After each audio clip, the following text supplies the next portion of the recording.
Имате ли клиенти, които се връщат с такива ногти? Аз съм една от тези клиентки. И няма да ви лъжа, често причината за това е в мен. Имам две уникални хобита – градинарство и кулинария, и те, за съжаление, не са особено съвместими с поддръжката на дълъг маникюр.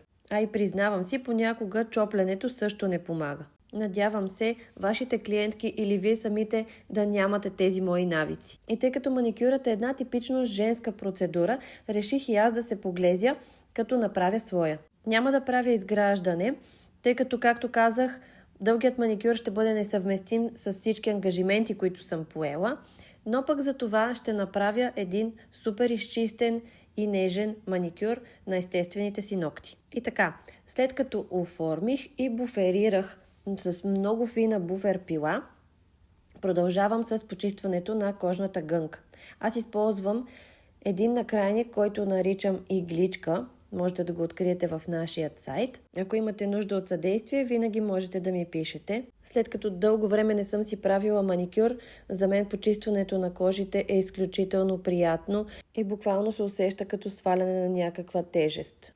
Както и да е. Последните месеци много мисля за това как да направя естествените ногти на клиентите, които искат да поддържат къс маникюр, по-издръжливи. И открих перфектната комбинация, която е причина за направата на това видео. След правилната подготовка, която е изключително важна и аз няма да се уморя да го повтарям, втривам върху естествения нокът с щетка за гел от нашата Експрес база. Тя е еластична и ще създаде много добра връзка между естествения нокът и последващия материал. За втори слой ще използвам базата ни с фибростъкло в цвят кавър. Само този, който не е работил върху толкова къси ногти, знае колко е трудно да не омажеш всичко. Почиствам добре и продължавам с следващите ногти.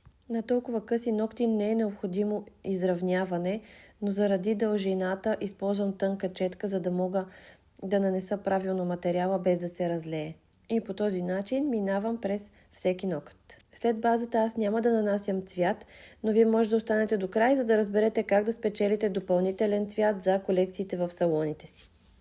Накрая завършвам с Top Lac Extreme Gloss, който има UV защита и ще запази цветът на базата такъв, какъвто го виждате в момента. И сега най-важното.